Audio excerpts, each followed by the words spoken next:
Well, I just finished recording the last suite of Bach, the Sixth Suite, and it's an end of a journey. I've recorded all 6 suites now, and the last one I wanted to record with my students, to have an arrangement written specially for us to expand the sound of that suite to not just one cello, but to have 4 cellos on stage. And it was actually to conclude this journey with a look into the future, where instead of one cello playing it, maybe we can revisit these suites and have a group of cellists playing them together, where one line, of course, is the solo line, but the accompanying lines are supporting and creating a different feeling for those suites and make the player, myself in this case, play it completely different. And I always felt that this will be the case, where we'll have that kind of accompaniment with it. It will actually make me play different.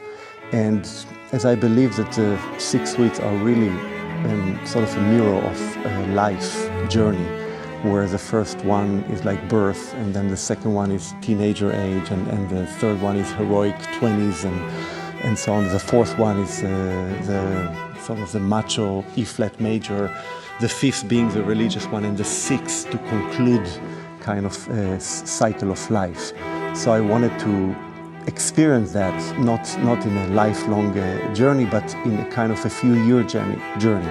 And I started recording the first 3 with a Pablo Casals cello right here in this beautiful place. And then came the pandemic, and I continued recording 4 and 5 here with a different cello, with a Grancino, and now playing the 6th with my own cello, the first cello that I own myself, and that became my voice, is a Carl Becker. So through the 6 suites, you see where I was in that journey, and I couldn't have better companions than my own students to do the last suite. We have so many obstacles in this suite because it's not for cellos, that we take time on certain places where maybe we shouldn't. When you have the orchestra playing and showing you the harmony and playing a rhythmic pattern under it, you cannot really take that time. And it forces you, as I said before, it forces the player to play it differently, to play it more as music of Bach, not as a struggling piece for cello.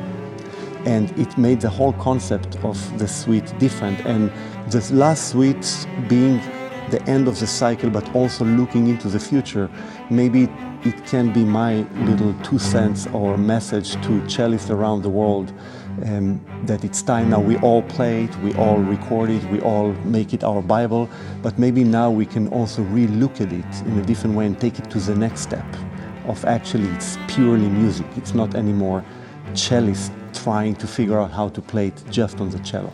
That leads me to the engineer that we worked with Johann, who is 6-time Grammy winner and really the best engineer I can envision doing such project. And it's not just that we're lucky to work with him, we have learned from him through the process. So my second CD, the 4th and 5th suite during the pandemic, was with Johann as well. And I just love his genius, simply his genius, his ears, his knowledge, his musicality, so it becomes a real dialogue between 2 musicians. He's not just getting the right sound on the mic, he's actually diving into the piece with you, into the score, and knows it better than you do. And you come out from it a different player. You get the Johann experience, which we all got now. And I thought for my students, for the 3 of them, it's the first time they're in a CD recording situation, professional CD, to start from the top, like where are they going to go now? It's only Johann. And so they've seen and experienced really the best engineering approach to making classical music CD. And it's just an amazing lesson for us. So I just feel a better musician now just working with him. So we feel really lucky. And I'm happy I did the first CD with him, knowing now what to anticipate, because this was so complex. We had the arranger here, Sam, who is a wonderful pianist and wrote the arrangement. He was here with us the whole time, with Johann and with us, changing the parts as we went along every dance, just to make sure that the voices are right, the harmony is right, the sound that we want is right. So it's really like stepping into a musical laboratory and just pick and choose what you want in order to make a statement of the last suites the right way.